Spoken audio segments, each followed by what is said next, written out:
Good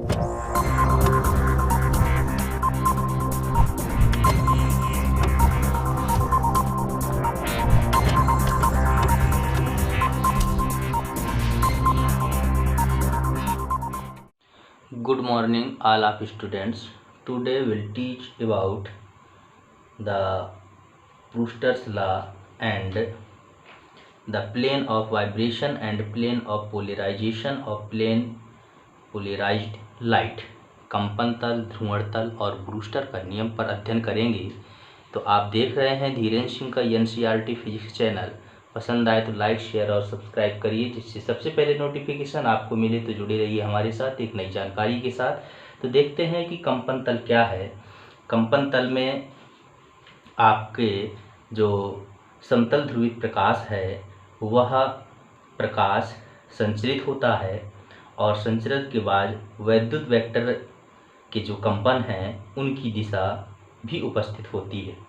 तो कंपन तल में क्या है कि ये कंपन तल जो आप देख रहे हैं, कंपन तल में वैद्युत वेक्टर के कंपन भी उपस्थित हैं और संचरण समतल ध्रुवित प्रकाश जो संचरित हो रहा है उसकी भी दिशा उपस्थित है। तो ऐसे तल को हम कहते हैं कंपन तल। तो कंपन तल की जो परिभाषा होगी वो होगी कि समतल ध्रुवित प्रकाश में वह तल जिसमें प्रकाश के संचरण की दिशा तथा इसके वैद्युत वेक्टर की कंपन की दिशा दोनों स्थित हों उसे हम कंपन तल कहते हैं। तो कंपन तल में जो ABCD है, तो ABCD जिसमें प्रकाश के संचरण की दिशा OO डैश तथा कंपन की दिशा दोनों स्थित है, तो इसे हम कहेंगे कंपन तल। दूसरा है आपका ध्रुवण तल। तो ध्रुवण तल में क्या है कि ध्रुवण तल में जब समतल ध्रुवित प्रकाश संचरित होता है तो संचरित होने पर कंपन के संचरण की दिशा स्थित हो लेकिन वैद्युत वेक्टर की दिशा स्थित न हो तो उसे कहते हैं ध्रुवण तल। तो आप जानें कि कंपन तल में वैद्युत वेक्टर तथा संचरण की दिशा दोनों स्थित होती हैं, लेकिन ध्रुवण तल में केवल संचरण की दिशा स्थित होती है। तो कंपन तल और ध्रुवण तल दो प्रकार के तल होते हैं। अब जानते हैं कि ब्रूस्टर का नियम क्या है।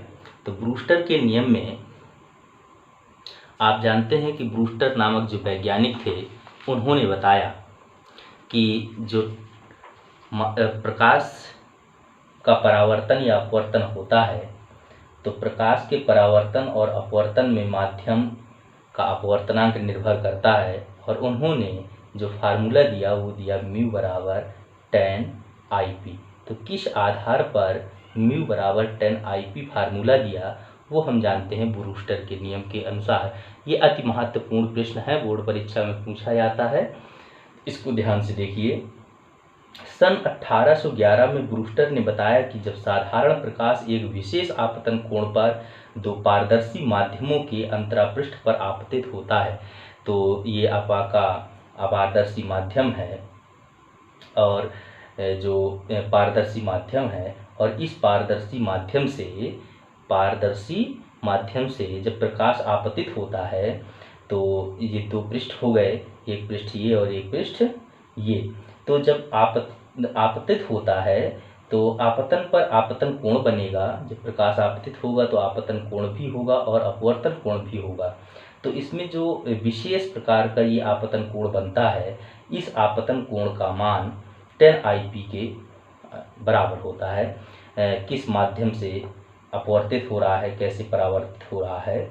तो जो ध्रुवण कोण होता है उसको हम IP से डिनोट करते हैं। जो ये IP है आपका, ये ध्रुवण कोण है। तो ब्रूस्टर नामक वैज्ञानिक ने बताया कि जब साधारण आध्रुवित प्रकाश एक विशेष आपतन कोण पर दो पारदर्शी माध्यमों के अंतरपृष्ठ पर आपतित होता है तो पृष्ठ से परावर्तित प्रकाश पूर्णतः समतल ध्रुवित होता है। तो जो परावर्तित होता है प्रकाश वो पूर्णतः ध्रुवित होता है, लेकिन जो अपवर्तित होता है वो आंशिक ध्रुवित होता है। आप जानते हैं कि परावर्तन की क्रिया में भी पूर्ण रूप से परावर्तन नहीं होता और अपवर्तन की क्रिया में पूर्ण रूप से अपवर्तन नहीं होता। तो जो ये पारदर्शी माध्यम है और इससे आपका आध्रुवित प्रकाश आपतित होता है तो अपवर्तन की क्रिया के साथ साथ परावर्तन की क्रिया भी होती है। तो आंशिक रूप से आपका अपवर्तन की क्रिया होती है और परावर्तन की क्रिया भी होती है।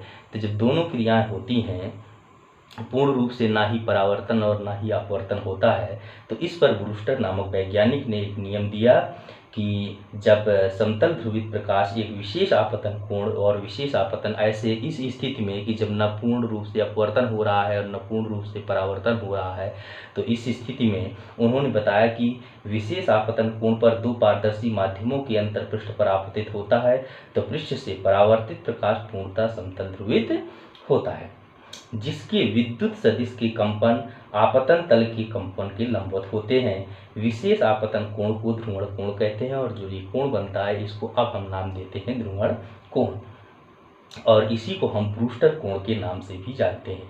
अब यदि हम ये मान लें कि ध्रुवण कोण आईपी तथा पारदर्शी माध्यम दोनों का अपवर्तनांक म्यू हो, मान लिया हमने कि माना ध्रुवण कोण आईपी ध्रुवण कोण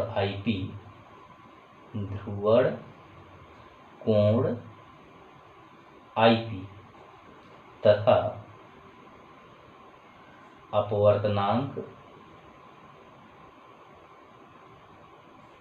म्यू है, तो उन्होंने एक नियम दिया कि म्यू बराबर tan IP।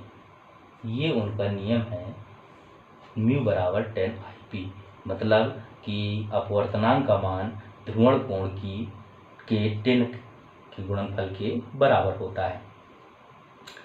अब इसके कुछ महत्वपूर्ण बिंदु हैं कि ब्रूस्टर नामक वैज्ञानिक ने जो ये नियम दिया कि जब कोई साधारण ध्रुवित प्रकाश एक विशेष आपतन कोण पर आपतित होता है, तो विशेष आपतन कोण का मान जो होता है उसे ध्रुवण कोण भी कहते हैं, ब्रूस्टर कोण भी कहते हैं।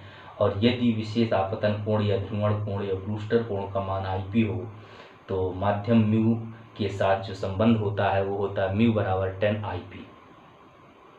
इसमें कुछ महत्वपूर्ण नियम ये हैं कि अपवर्तित तरंग आंशिक ध्रुवित होती है, तो यहाँ पर आप चित्र में देख रहे हैं कि जो अपवर्तित तरंग है वो आंशिक ध्रुवित है, और दूसरा है कि परावर्तित तरंग पूर्णतः समतल ध्रुवित होती है। तो दोनों चीज़ें यहाँ से स्पष्ट हैं कि जो महत्वपूर्ण बिंदुओं में है, तो आपका नंबर 1 हो गया कि अपवर्तित तरंग आंशिक ध्रुवित है और जो परावर्तित तरंग है वो पूर्णतः समतल ध्रुवित है। अब इसमें है कि ब्रूस्टर के नियम को सिद्ध कैसे किया जा सकता है।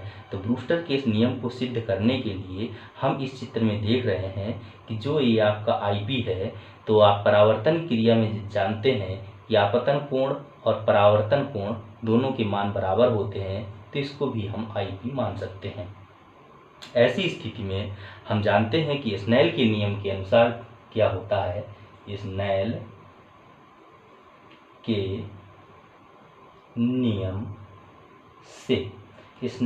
से हम जानते हैं कि म्यू बराबर साइन IP बटे साइन R ये होता है। लेकिन यहाँ पर हम देख रहे हैं कि जो आपका साइन R का मान है, उस साइन R के मान को किस तरह से हम परिवर्तित कर सकते हैं। तो ब्रूस्टर नामक वैज्ञानिक ने ये संबंध दिया, तो ब्रूस्टर के नियम से तो आपको ये मिला कि tan IP, और इसी को हम ऐसे भी लिख सकते हैं कि साइन IP बटे cos IP।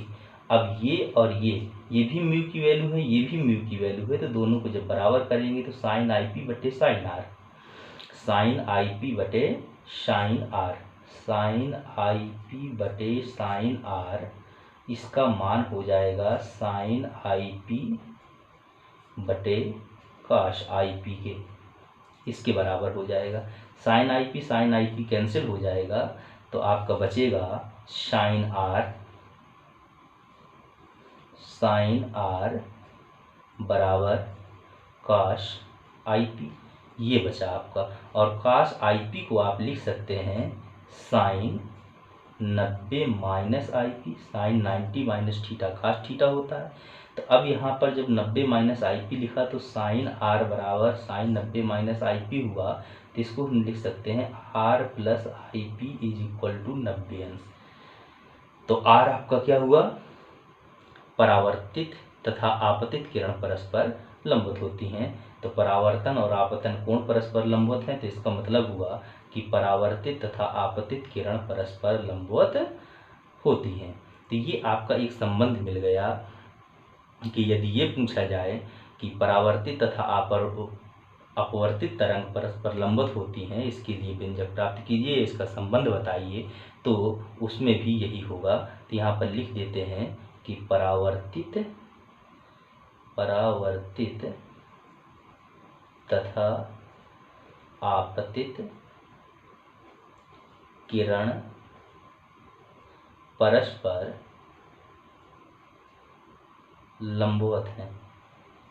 लंबवत हैं। तो ये ब्रूस्टर के नियम को इस तरह से सिद्ध किया जा सकता है कि ब्रूस्टर के नियम से क्या हमने सिद्ध किया कि परावर्तित तथा आपतित किरण परस्पर लंबवत हैं। अब दूसरा चीज हम इसी से ये सिद्ध कर सकते हैं कि क्रांतिक कोण तथा ध्रुवण कोण में क्या संबंध होता है।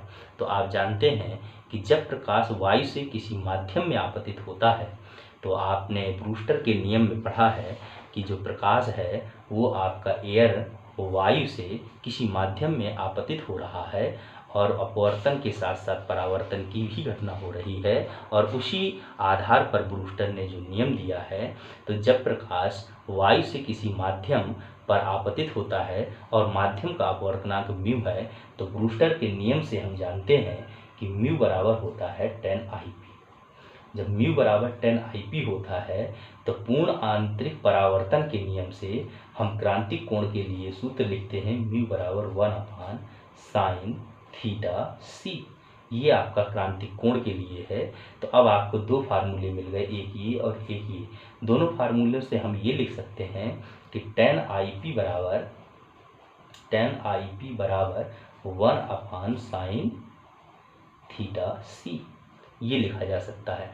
और इसी को हम लिख सकते हैं sin θc is equal to cot IP, इस तरह से भी लिखा जा सकता है। तो ये जो संबंध आया आपका, ये क्रांतिक कोण तथा ध्रुवण कोण में संबंध है। इसी को हम कहते हैं क्रांतिक कोण तथा ध्रुवण कोण में संबंध। तो ये हुआ आपका क्रांतिक कोण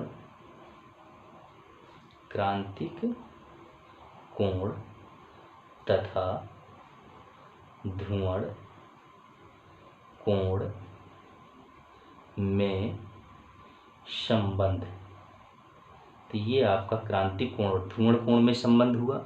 और यहाँ पर ये आपका हुआ परावर्तित तथा आपतित किरण परस्पर लंबवत होती हैं, या परावर्तन कोण आपतन कोण आपस में लंबवत होते हैं। तो ये आपको दो चीज़ें मिली। और इसी में एक महत्वपूर्ण बिंदु है कि जब आध्रुवित प्रकाश सघन माध्यम में चलते हुए विरल माध्यम पर जैसे कांच से जल पर जा रहा है, तो ऐसी स्थिति हो तो विरल माध्यम के सापेक्ष सघन माध्यम का अपवर्तनांक म्यू मान लें। तो ब्रूस्टर के नियम से आपने पढ़ा ही है कि ब्रूस्टर के नियम से ये कंडीशन आपकी तब है जब प्रकाश आपका सघन से विरल में आपतित हो रहा है।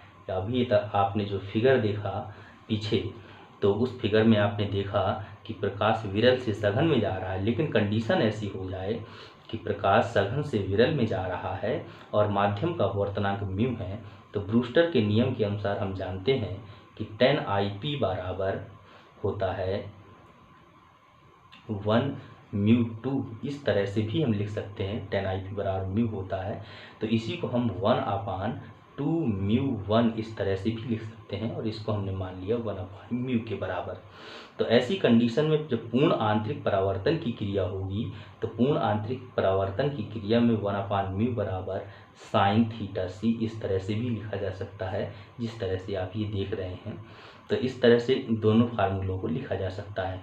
इस स्थिति में जो 10 IP का मान होगा, 10 IP का मान वो sin θc के बराबर होगा। तो तो यहाँ पर जो ये आप देख रहे हैं ये विरल माध्यम से सघन माध्यम में है, लेकिन प्रकाश अगर सघन माध्यम से विरल माध्यम में जा रहा है तो ऐसी स्थिति में आपको tan IP बराबर sin थीटा c मिल जाएगा। तो दोनों कंडीशन हो गई और ये वेरी इंपॉर्टेंट क्वेश्चन है। इस क्वेश्चन को बहुत महत्वपूर्ण समझते हुए आप लोग पढ़ेंगे। धन्यवाद।